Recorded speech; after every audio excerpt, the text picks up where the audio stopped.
Best music. I love the music. Best music. KCRH, Hayward, Celiandro, Castro Valley. KCRH 89.9 FM, KCRHradio.com. Back in the studio right now, Mistah FAB. Yes. A.K.A. Fabby Davis Jr. of the Mac Pack. Yes, sir. A.K.A. Stan Pablo. Stan Pablo. You feel me, though? Where can they get that at right now, new project? New project is on livemixtapes.com. I prefer you go to iTunes to get it, though. You feel me? iTunes, get that. It's on iTunes without the DJ drops and things like that, but it's hosted by DJ Scream and DJ Holiday. I took it down south, man. It's like a real Atlanta-based record, man. Just a trap, man. Something to trap to.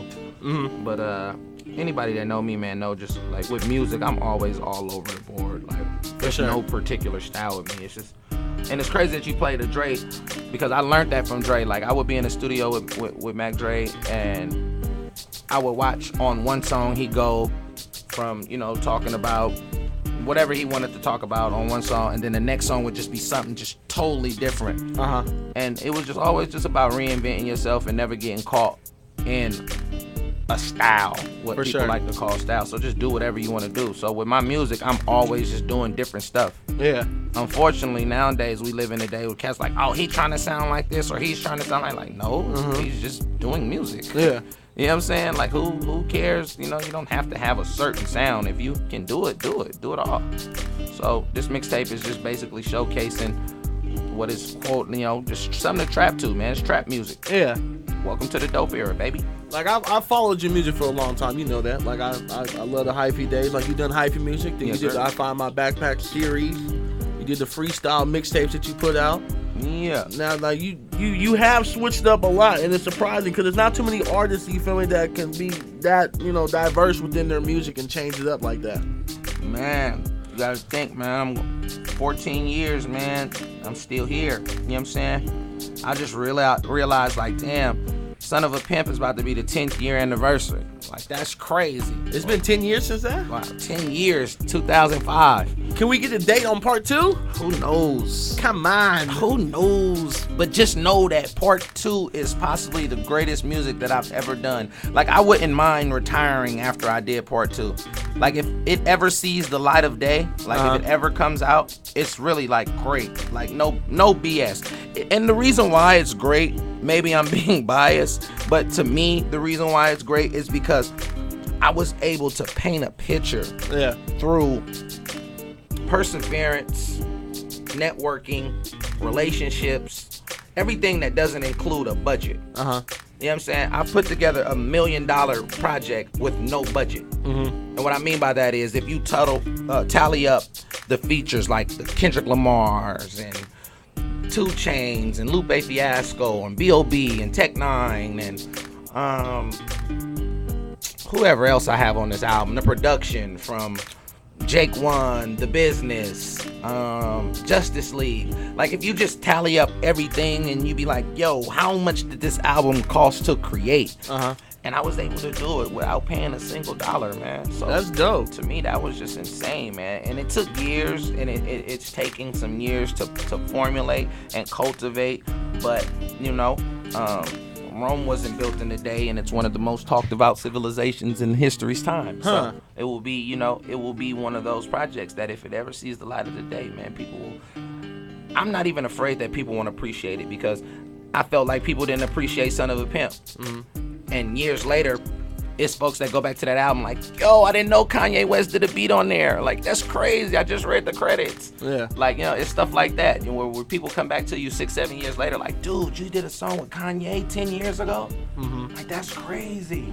So, and that's how this project is going to be, if it ever sees the light of day. And the reason why I constantly stress that is because I'm not wasting a project. Like I'm not wasting that ton of project. Like a mixtape, that's nothing. I don't care about that. Like I'll throw those out and get those to the people. But this album is I'm so passionate about. I'm not just gonna just throw it out there with the right resources and without the proper promotion of it. But Son of a Pimp 2 is definitely something that I want to put out next year, man. You So know, we're looking at sometime, hopefully in 2015. I hope, man. I've been saying that for years. They're like, whatever. But I hope. I just hope that the fans get a chance to get that, because it's me at my best. Yeah. It's me going in lyrically. It's me with great company. You know, like I have a record with Kendrick Lamar and Crooked Eye. Like that record is crazy. You know what I'm saying? Produced by The Business. So to see 3 of West Coast lyricists just going, you know, on a track, it's insane, bro. It's dope for hip hop, man. But yeah, it definitely has to have the right platform for me to be able to put it out there, because I'm not just gonna throw that out. I'd rather keep that forever. Do you have a favorite track on that album? Is there something that's your favorite on there so far that you have? Yeah, it's a song about my mom. Okay. It's a song about my mom, and I hate listening to it. Because it's very emotional. It's an emotional song. Yeah. But it's a me growing up song. You know, it's me. It took a lot of growth from me to do that song, to allow myself to be that vulnerable on record. You know, you can hear me crying on the song. You can hear, like, you know, I didn't leave none of the edits out. Like, I left it just raw. For sure. It's one track. It's like you can hear just the raw, uncut emotion of a mama's boy losing his best friend. Yeah. You know what I'm saying? So the record is dope, man. And it's a tribute to anyone who has ever had a relationship like that with their parents, you know what I'm saying? Or someone who was a mother-like figure, you know, that left. And you know, my mom died early, bro. So that's crazy. Like when you get a chance, you see folks, you see cats with their parents, be like, damn, nigga, mom 70, 80 years old, 60 some years old. Like, you know, like, damn, my mom went out early at 51 years old, you know? But I just appreciate the times, man. I appreciate that I even had a chance to, you know, have a relationship with my mother. There are many who don't. So I just gotta respect certain things in life. It's definitely matured my perspective of life. For sure. You know, and now I look at things like I don't have any bad days, because my worst day on earth was burying my mother. So anything that I go through can't be that bad. So I don't have bad days anymore. So every day was just like, you know, I'm cool. If you know, you don't enjoy life, like I say, man, every day is a good day. If you don't believe me, try missing one. For sure. You feel me? That's crazy. Real KCRH 89.9 FM, KCRHradio.com. Now, I'm pretty sure you thought that this question was going to come to you. I know everybody and their mama have asked you this question and everything. But the DJ Mustard incident, everybody wants to know. And I know I've heard the answer. I know you did interviews with I forgot what station it was. You did stuff with Sway and everyone else, and they asked you. And a lot of people want to know, like, what exactly happened. Well, what was the issue? Me and Mustard have talked since then. And like men, we came to an understanding of it, whatever it was, of his part, my part. We spoke, and we deaded it. You know, Sure. It's no need to constantly revisit that situation. You know, the bigger picture is that we now have an understanding. The bigger picture is, if that was a great sacrifice to strengthen California ties, For sure. to me it was worth it. You know what I'm saying? If you can look at 10 Summers and you see a record with Sue and AKA Frank on there on a big album like that, that's a great sacrifice. Yeah. You know what I'm saying? Whether that song was done politically to ensure that there wouldn't be any Bay Area, LA rivalry, or if it was done out of the being genuine of saying, this is what I'm trying to do as a producer, align everyone up. I commend him for doing that. You know what I'm saying? To put a Sue and a AKA Frank on his album, on the big album that's going to be promoted by Rock Nation and whatever distribution put out the 10 Summers. That's great, because that shows great allies in the alliance of California music. So if the situation that we were involved in propelled that situation, then it was worth it, you know, the sacrifice of it. But in forward progress and forward moving, the main thing is to say we have an understanding. There's nothing that is lingering over either party's head. There's no bitter feeling about it. You know, there's no, well, you got off and you did this, or, you know what I'm saying? Nah, it's none of that. It's like, okay, you did what you did, we did what we did. All right, let's move forward. For sure. Cool, let's go forward. Let's continue to make good music.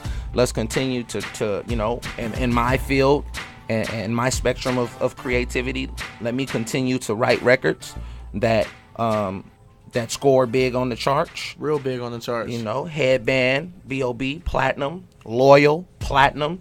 Let me continue to write records. Sure. This new Too Short album, you know what I'm saying, which is going to be big records. Yeah. You know, we got big records. Next B.O.B. single, big records. For sure. You know, so as long as we continue to write big records, man, I got plaques this year just from ghostwriting. So hell yeah. I'm juiced, man. I'm happy. So, you know, we moving forward, baby. So everyone else that does radio, interviews, everything like that, don't ask the question anymore.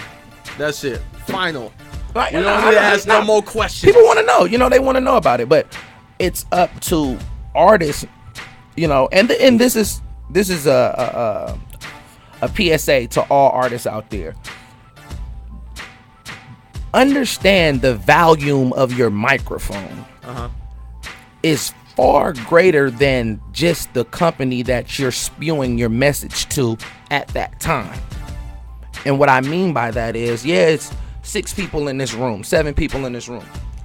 But the audience that's listening, the cameras that's filming it, once it goes public, then the world has all the power to decrypt and decipher whatever you're saying in that message. And headlines will put out whatever part of that message that you said that can insinuate some BS to the world, and you have to understand that. So you have to understand the volume of your microphone. So be careful about the things that you say, and learn how to debunk situations before they flounder over and to become and flourish over, you know, to be bigger situations. You can kill it. You can kill it regardless of how you feel. Kill it. Don't lead to insinuate BS and more, you know what I'm saying? Because the media's job, that's how they stay relevant. That's how the number one reporters stay number one reporters, by delivering top stories. Stop giving them stuff to deliver, you know, the BS. Now, since while we're on the topic of the media and everything, I know that you've definitely been following what's going on in Missouri right now with the whole issue regarding Mike Brown. What are your thoughts on the whole situation and what the public is doing out there? I mean, you can't be naive to the emotions of someone watching someone be assassinated, you know, be murdered. You can't say, oh man, just chill, it's cool. No, not at all. You can't do that. You can't say, oh man, it's cool, he just was doing his job, or he didn't. No, not at all. But me personally, what I don't understand is when we riot as a people, initially rioting was a frustration that some unjust activities had been done towards us. So to reciprocate the feeling that we feel, we'll go do that until thee. But when we riot in modern day times, I don't understand the concept of rioting in our own communities. For real, yeah. Like, why Absolutely. are we destroying our own communities? Like, what does Mr. Johnson's store, who you go to every day, have to do with this situation? Have you had a problem with him that you always wanted to address? You might as well just go in there and just take whatever you want out of the store. Yeah. But you're burning down his house. You're burning down Miss Harris's house. You're burning down. You're destroying your own community. For real. So at the end of the day, it's like, you're not doing anything to us. Yeah, a couple cops may get hit over the head in the midst of all of that, and a few cats. But when you step back from it and you look at it like, damn, I didn't destroy where I live at. You know what I'm saying? Rather than, now I'm not promoting this, but rather than go get 200-300 brothers, go to other neighborhoods, you know what I'm saying? Not your neighborhood, and go riot in their neighborhoods. Go tear their stuff down. Like, you know what I'm saying? If we gonna really make a statement. You know what I mean? And then what I'm saying is, what I don't understand is when we kill each other, when it's black on black, when it's Latino on Latino, when it's Asian on Asian, whenever it is on, it's just passed as murder. No one cares. It goes from, oh, I killed you, free my bruh. Yeah. Where's the injustice? Where's the riots? Where's the national media? when 600 people get killed over the summer in Chicago, when over 100 people get killed in a small city like Oakland, when people in LA get killed, when San Francisco has these murders, when there are people in these murders that the black on black or the on ethnicity on ethnicity, when the minority on minority kills each other, we're not rioting. So are we saying that in order for us to become frustrated and flustered with violence and crime, it has to be the injustice of a police officer killing a citizen? And that is the only time that it can bother us, because we all feel like, oh, well, the cops kill people and then the laws protect them. Well, you protect your homie, because I'm pretty sure you have a friend that have killed someone and you know of this and you kick it with him every day. So where's the injustice at? Like, you know what I'm saying? Or we'll do things like, oh, well, that just ain't fair, and we doing this, you know, we got to be real, we got to stand on the front line, we got to take a stand. And I feel that selected morality and being morally selective is what the problem is with our people. And when I say people, I'm not just saying black people, I'm just saying humanity as a whole, because of the fact that we choose when we want to stand for something. We can watch an old lady get robbed and get shot and nobody seen nothing. You know what I'm saying? No, man, nobody seen nothing. If you tell, oh, you snitching, you fake. But you just watch this old lady get robbed, get her car stolen, get a purse, or a baby gets killed, a 2-year-old baby gets killed, or a 8-year-old baby gets shot through a door, nobody seen nothing. But let a kid get killed by a cop, or let a white person kill a black cat. Now everybody wants to be on the front lines. Everybody wants to be the leader of the NAACP, and there's a new Marcus Garvey, or there's a new Frederick Douglass, and we're all civil rights leaders now. Now, you know, everybody wants to get involved. There's statements being made from the hierarchies of black developments. I don't understand that. Like, every death should be treated with the same righteousness. You know what I'm saying? If we're going to be righteous, let's not be selectively righteous. Let's not be only right when we feel it's wrong, because right is right and wrong is wrong. Let's stand for something. Let's stand for what really matters. And if we're not going to do that, then I'm not enthused with the rioting and all of that other stuff. To me, it's ignorance, because we're constantly perpetuating more ignorance by ignorance, indulging in ignorance. We're giving the media fuel to use too. And more fuel. Because then it takes away from the initial problem. And the initial problem is, let's find the justice for Mike Brown. You know what I'm saying? Let's find the justice for Oscar Grant. Let's find the justice for Sean Bell. Let's find the justice for Eric Garner. Let's find the justice for a lot of these people who have been wrongly done by police officials. Then let's dig deeper, because I have a lot of friends who've been murdered and it's never been solved.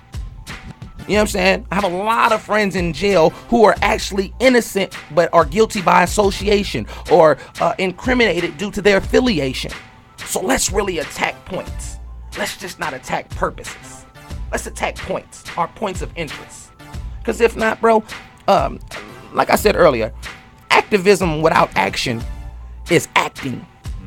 And marching without a just cause of change is just exercise. Period. Man, true story. Man, Mistah FAB in the studio right now. Hang out, don't go nowhere. We'll be right back. It's KCRH 89.9 FM. The Midday Mix at Midday Mix with crew in the studio right now. DJ Tushy, DJ Ando. All right.